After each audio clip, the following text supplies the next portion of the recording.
Hello everyone, welcome back to my channel. And like you all know, it's your girl Sam. And wow, I don't even know where to start from today because I have so much stuff, like so many things I want to talk about, and it is impossible to get everything in this one video. However, I'm gonna speak about how I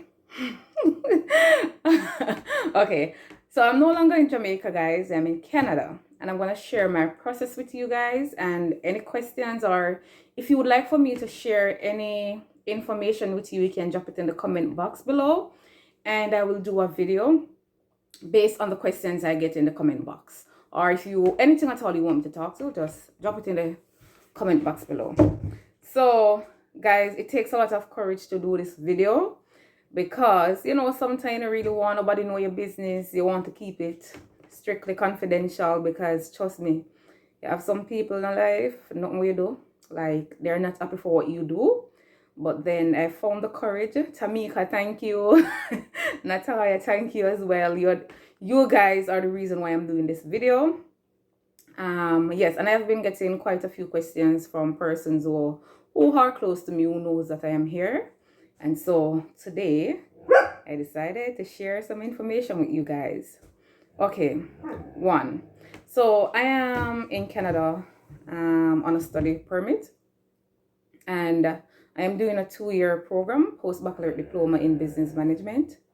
And with the 2-year diploma, or the 2-year program that I am doing, it allows you to stay after your completion of study. You can work up to 3 years with a work permit, of course, up to 3 years in the country. And during that 3 years, then you can sort yourself out. When I say sort yourself out, like applying for your permanent residence. So, guys, I did not use any immigration officers or anything, but trust me, when I tell you I had some sleepless nights. I had some sleepless nights. Guys, just a minute. Yes, so a lot of sleepless nights. Natalia, you can attest to this. Natalia and myself will be up at nights researching.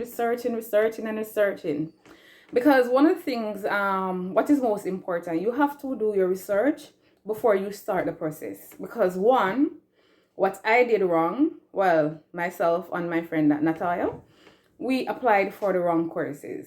Like, we applied to several universities that we got through with, and it was the wrong program that we applied for. And I was like, oh my God. And we have to pay application fees. So every application that you've completed, you have to pay for those. So it is money as well, and every dollar counts.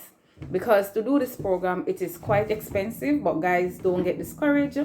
If this is something that you want to do, then I would tell you go ahead and start the journey. Like, you don't have to use a consultant. Once you are dedicated to doing the research and gather your documents, you should be fine without a consultant because they're expensive. Like, maybe in Jamaica, they were charging probably about 150,000 Jamaican dollars, and I'm pretty sure that figure is not the same.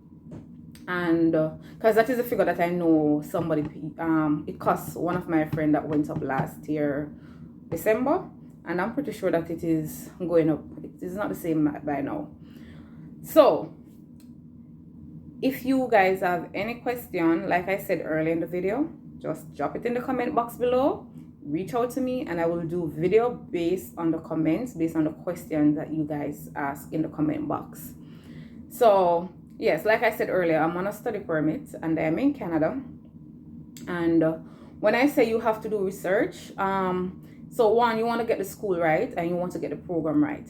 When you are applying to study in Canada, say for instance, I study business in Jamaica, accounting major.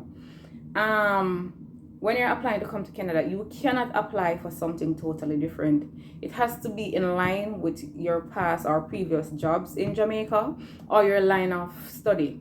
So you can't study business and then you want to come over here to do healthcare, or you study in business but you want to come over here and go into pharmacist or pharmaceutical field or whatever you want to call. But it has to be related to what you are currently doing in your country. So anything about Jamaica, it has to relate it to that.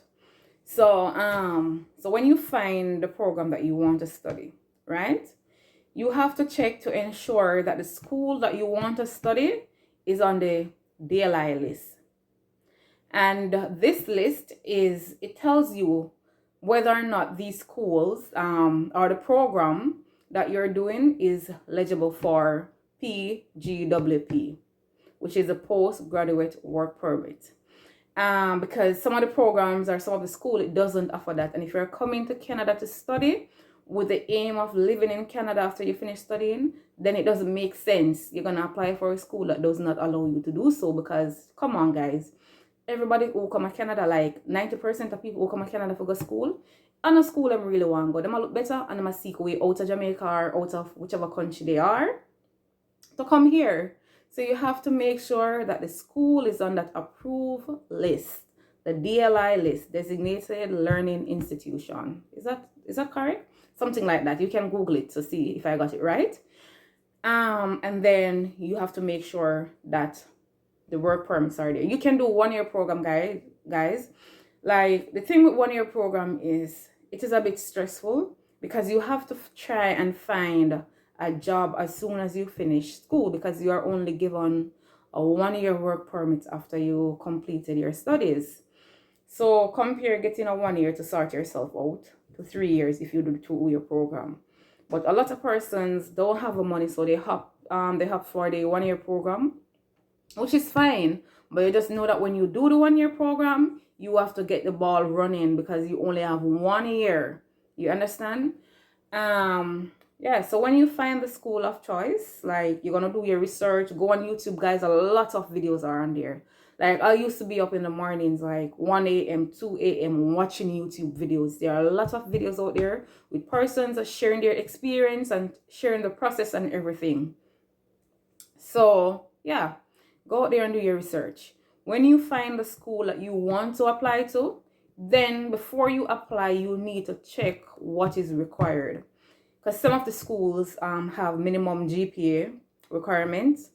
Like the one that my school, to get into the school, the minimum GPA was, I think it was basically an average of 80, I think, if I am not mistaken. I think it was about average of 80. So, and I had to get my transcript from UTech. And then it's gonna ask you, some of them might ask for CXCs and stuff like that along with your degree. But I think once you have your degree, it should be enough. But then again, anything them ask for, you're gonna get it and present it to them. It took me like literally 2 weeks to get a response that I was accepted. Guys, before this school, I applied to Humber College, Centennial College, Nova Scotia Community College, and I got accepted into all of them. But all of them was the wrong program. And that was like 200 Canadian dollar that I lost because I did not research properly. So thorough research for the school on your program of choice. So whatever you want to study, you got to do your research on that. And then you ensure that the school is on the DLI list and that you're eligible for the PGWP after you're completing your studies. So with that being said, after I got acceptance, guys, I gather my documents. And if you want to know what documents, the requirement, how much you need to start the whole process, then like I said, comment below and I'll get started at it for you. This is just the first video sharing my experience, and I will be having a lot more videos coming in relation to my journey to reach where I'm at today in Canada. It has been a lot, guys. A lot of persons get rejected and they go ahead and reapply and they're here today.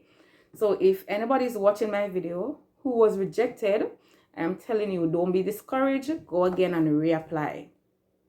It took me like literally, I applied the 16th of June. And I got through, like, it took me literally 2 weeks to get my approval. And I've known persons who are waiting for months, like months upon months upon months, right? So don't watch your wait time. And then the processing times are online. You can go and you can look at their processing times. But like I said, Sometimes it might happen before when I applied, the processing time was 8 weeks and I got through 2. And you have person who got through like 3-4 months after. So it all depends. So I am going to do another video telling you about the documents that you'll need, about how much funds you will need to start the whole process.